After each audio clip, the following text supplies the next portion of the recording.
If Bill Gates calls you one of his 5 personal favorites, and if your book by Bill Gates is named his favorite for 2018, then you're bound to do something interesting.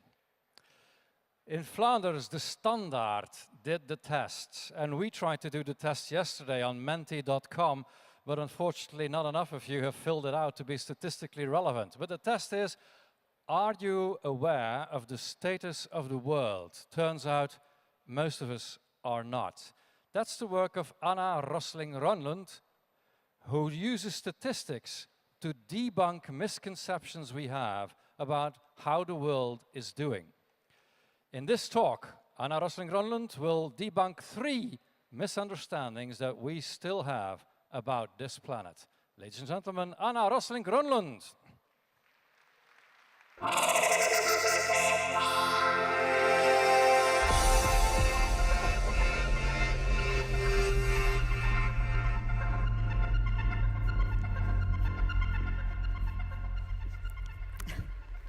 Hi. So, let's see. So I'm going to try to get this one started. Yes. Can I have the screen? Can I have my slide on that screen? Is that possible? Wow, thank you. So listening to the previous speaker, I really just have to say that I love getting the senses you don't have. My son, he got deaf through a meningitis, and he has double cochlear implants. So now he hears perfectly, and it's such a cool thing that you can actually start changing your body. So I come from the Gapminder Foundation. We are a small nonprofit, and we work for a fact-based worldview that everyone can understand. And we've been doing mostly interactive visuals, trying to get the overall world understandable. But we realized that it's hard for people to get a worldview just out of that. So what we've done recently is that we wrote a book called Factfulness. And we start the whole book by asking the audience a few questions. We ask them 13 questions about the world, fact questions, and the results I will show you right now, but I will only show you 3 of the questions because you will sort of, you have to fill out the rest. So this one is the starting question. Global climate experts believe that over the next 100 years, the average temperature will get warmer, stay the same, or get colder. So look here, we doesn't say how it's going to be, we talk about what do the climate experts agree on. And the correct answer is, of course, get warmer. And we've asked this question to representative audiences in 14 countries. And I'm going to show you how people were responding. These are the results. And as you can see, most of them actually scored pretty good. You might be upset that Japan, Australia, and so forth were only around 76, 78, and so on. But look at Hungary, Norway, Finland. 94, it's almost complete. And here in Belgium, 87% got it right. And this is sort of a success, because most people are aware what's happening in the world right now. Look at this question. In the last 20 years, the proportion of the world population living in extreme poverty has almost halved, stayed the same, or almost doubled. The correct answer is almost halved.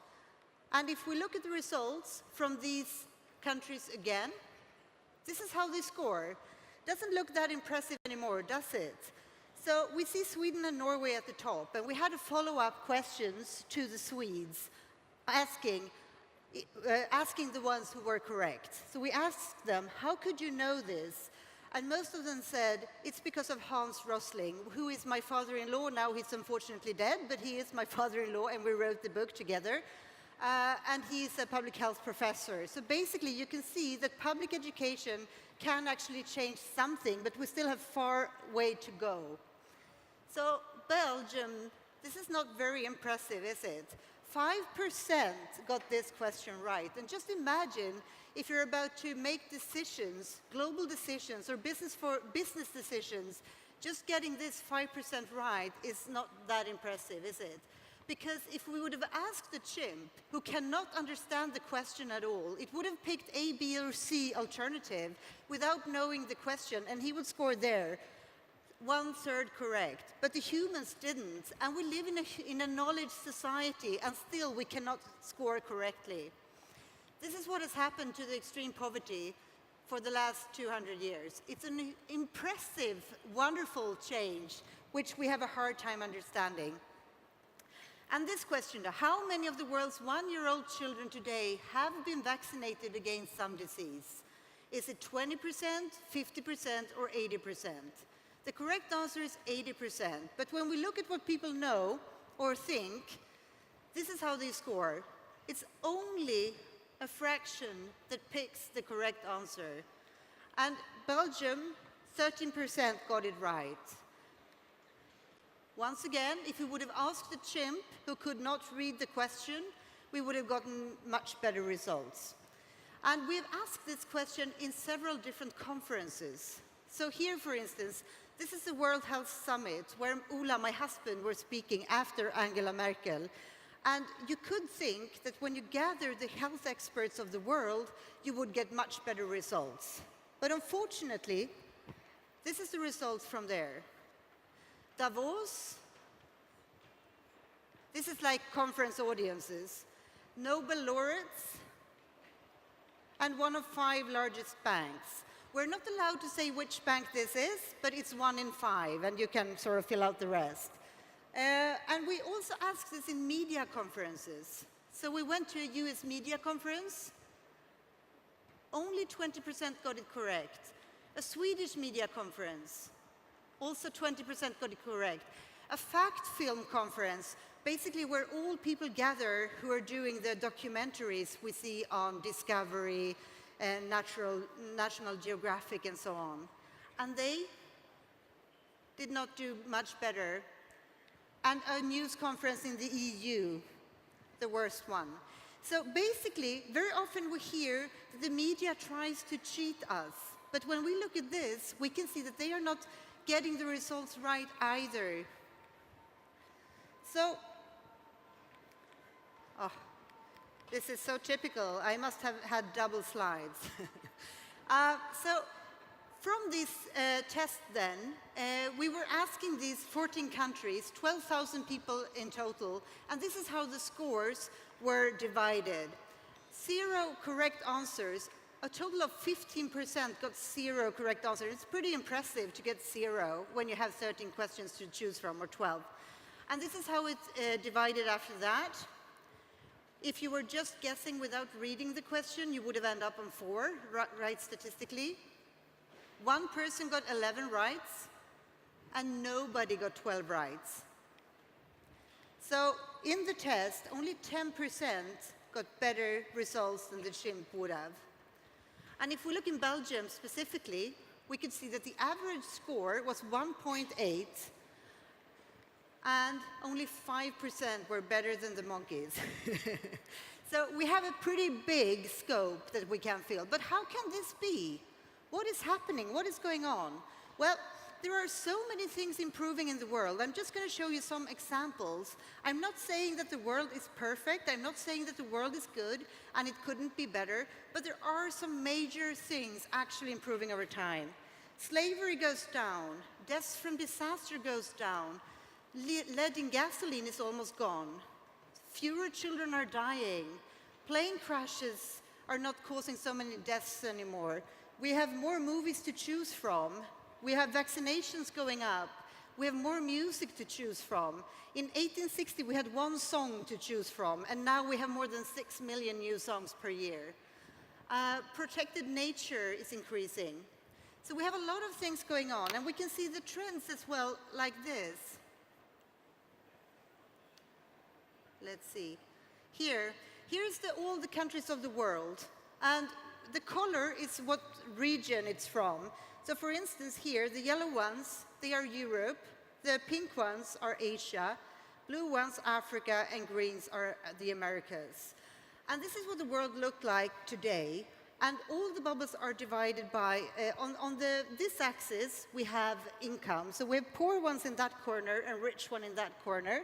And then we have life expectancy here. So we have short life expectancy or long life expectancy. And this is, you can see, you have countries all over. The size of the bubble is the population. So this one sec. This one is China, India, US, and so on. And now we can go back and see what has happened. We go back in time. Back in the 1800s, no countries almost had the life expectancies that the worst country has today. You see the big change in time, and we can look at Belgium specifically. Now we have marked Belgium, so we can see the trend for Belgium moving forward. Here we can see how Belgium is increasing in both health and economy, going backwards sometimes, but otherwise increasing little by little, becoming richer and healthier year by year. And we can look at it this way too. Here are all the regions of the world, and the humps are the incomes. And we can go backwards and we can play it over time. Here's in the 1800s, and we see the extreme poverty line. Back in year 1800, 85 or almost 86% of the world population lived in extreme poverty, as we call it. And moving forward over time, you can see how population is increasing by the height of the mountains increasing. And then you can see now how the Europe and the Americas are slowly moving out, leaving Asia and Africa behind. But from the 50s, look what is happening. You see? The world is constantly changing, and we have a smaller fraction left in extreme poverty today. We still have a lot of people there, but things are happening. So seeing all these trends, we can see that a lot of things are actually improving, but still, we tend to not seeing that. We look out our window, and what do we see? Basically, we see our backyards or the grocery store and so on from our country. We see a lot of everyday environments, but what do we see from the rest of the world? Well, usually what we see from it is what we will see in the news. We see disasters, wars, refugee crises, diseases, paradises, cute animals, and exotic cultures. And then we try to take those fragments and create a worldview out of that. But it's pretty hard because everything we see is the extraordinary events, while from home we see everyday environments. So it's pretty hard to understand the world out there, and most likely that's why we think the world looks scarier and worse than it actually is. So imagine the world as a street. This is the first time I can walk on it myself. So in this end, at the far left, we have the absolute poorest here. And then imagine the street like this. And on the other end, we have the richest. Every figure here is 1 billion people. And then you have all the rest somewhere in between. So the world population today is 7 billion people. And most are in the middle. And we have asked Swedish students where they think they belong on this world income distribution. And they would actually point out that they are here, in the absolute middle. And most likely they think they are not the poorest because they are not starving, and they are not the richest, they are not Bill Gates, so they must be in the middle. But just living in Sweden means that you're most likely in the richest billion group. So we created a project we call Dollar Street to see what life really is like. So we go to homes all over the world and look how people sleep, how they cook, and how they play. And it looks like this. I'm going to show you briefly. Here's the tool. You can see, well, you can barely see on the floor, but basically you have to look there. You can see at the top, families in the world by income. You see the street. And below, you have all the families we've been to, and poorer to the left, richer to the right, like this. And we can go and have a look. And we can visit these homes by just clicking here and looking at, for instance, beds. We click at beds, and immediately we can see what beds look like at these different incomes. And remember the Swedish kids who said they thought they were in the middle. We can filter and look just in the middle segment. Now we're just looking at beds in the middle, and we see beds from all over the place. And it doesn't look like a typical Swedish bedroom. We go down. Still, doesn't look like a typical Swedish bedroom. But when we go up to the richer end here, it starts to look like the Swedish bedrooms the students are used to. And here we can see homes from Sweden, India, South Africa, and so on. A lot of different places. We can go to my favorite, and that is toilets. I've never seen it this big, though. So now we're going to look at toilets from all over the world. This project is pretty neat because you can go to places you usually don't go. We take the systematic approach and do about 130 photos in each household, like this. But remember, we're still in the upper corner, so let's zoom out and look at the width. This is a typical, what toilets really look like. Very few have the flushing white porcelain ones, but that seems to be what you try to get as soon as you end up on that end, the rich end of the street. So you get the point. But not everything works as photos. We also ask questions in these homes, like how many people sleep here, what do you work on, how many are you in the family, how often do you have electricity, and so forth. A lot of different questions. But we also do videos. Maybe you'd recognize this guy. So we look at how, we're supposed to have sound here soon, I think. So we also look at what life is like in practical manners, because sometimes it's better to look at how people do the actual function.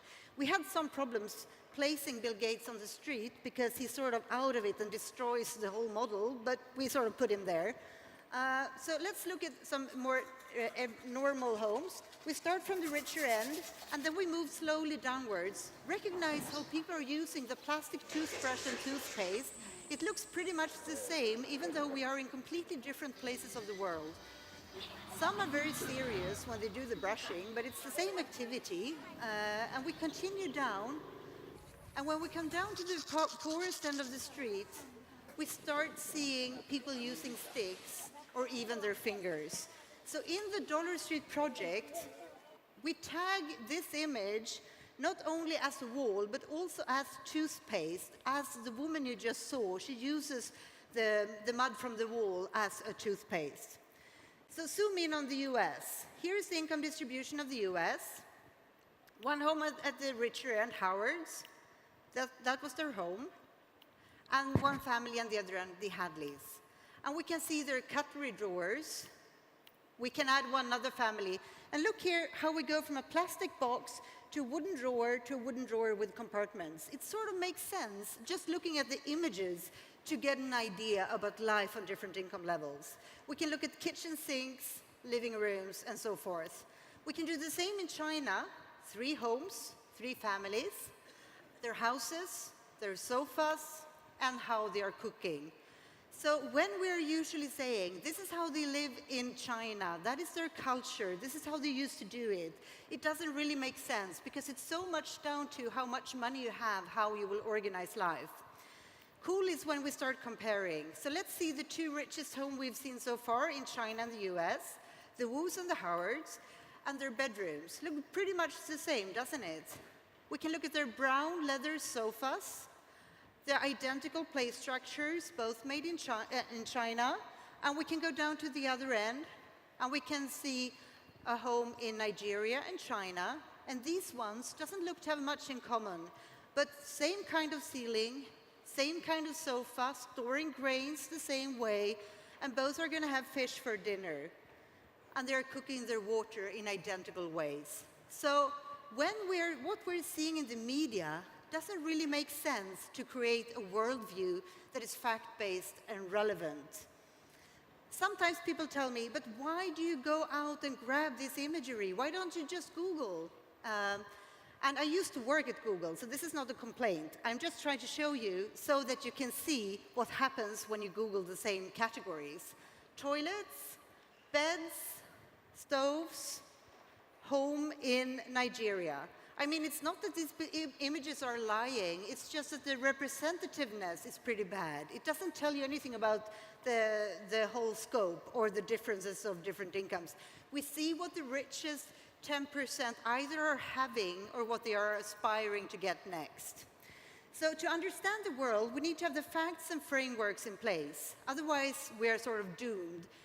because we get bombarded with new information all the time from the news and from others, and we need to put it in a context which makes it understandable and meaningful. But most of all, we need to control our dramatic instincts, because it's not so much about being critical against sources. We hear it all the time that you should be very critical against sources. What we have seen is that even when people get correct information, it screws up in their brains. So we have to be self-critical and learn better ways of thinking and handling this information. So we have created 10 rules of thumb that are pretty easy, but we think they will actually help you to think in a more strategic way. I will show you them just briefly. The first one, we hear a lot about gap stories, huge differences, poor and rich and so on. But we should always remember to locate the majority in the middle that we seldom hear about. If we do that, we will have an easier time putting things in perspective. We hear that things are getting worse. We hear it all the time. But remember, an improvement would seldom get publicity. We never see this. Yesterday, all trains were on time again, because we always hear everything that doesn't work, but we forget to talk about what works and what are slowly changing positively. When we see a trend, we think it's going to increase and continue that way, but very often it doesn't. Many lines bend, so we should remember that when we see trends. A lot of stories are driven by fear, but we should remember to calculate the risks. And when we see like a spider, we get very afraid, but it's usually the car that will kill you, right? Very often in the media, we hear one single number, but we should remember to compare and divide. Here, in 2016, more than 4 million kids died before the age of 1. But in 2015, it was even more. And in 1950, it was a lot more.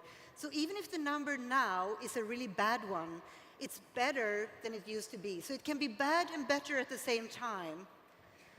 Then we have the generalization. We tend to do all this grouping and stereotypes, but we should be careful. Here, this is one of the boats that has come over the seas to Europe, right? And we tend to group these people and think that they are the same, all of them, which they don't. One of these boats ended up here. This is a beach on Gran Canaria, a nudist beach. And I would just have loved being here, because I think the people in the boat had never heard about the Europe they would meet would be nude pink men. They were expecting something different, I hope at least. Then we have the destiny instinct. We tend to think that everything is static, but most things are moving, even if it's slow, like a turtle. So here we see an image. It's Polish women coming to Sweden for abortions. Here, in the 60s, it was the other way around. Swedes had to go to Poland to do abortions because it was not allowed in Sweden. But we tend to be very statical about how a culture is. We have the single solution. We think our ideology will solve everything, while we need to get a toolbox. It's very popular that we blame things. Usually it's a him. The problem is we stop thinking. Most often we have other explanations too, and we stop thinking when we do that. Maybe the worst one is the urgency. We tend to think it's now or never, but usually it's better to take a small step at a time. And as you can see, it's like very, very basic ideas, but we think if you prime your brain with these, you will have an easier time to actually understand the world around you and to stop your brain from being too over-dramatic, trying to understand the world. So maybe, on the news, maybe we should do this. Have warning signs like we do on cigarettes.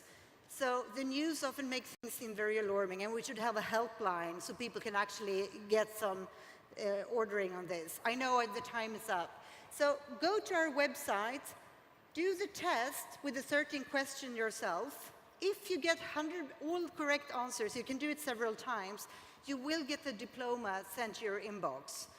And we have already certified, basically having audiences doing this correctly. The news in Sweden, several stations and schools and so on. And if you want to know more, you can always go to our website and you can send us questions and so on. But please do the test and be more factful. Thank you. Thank you.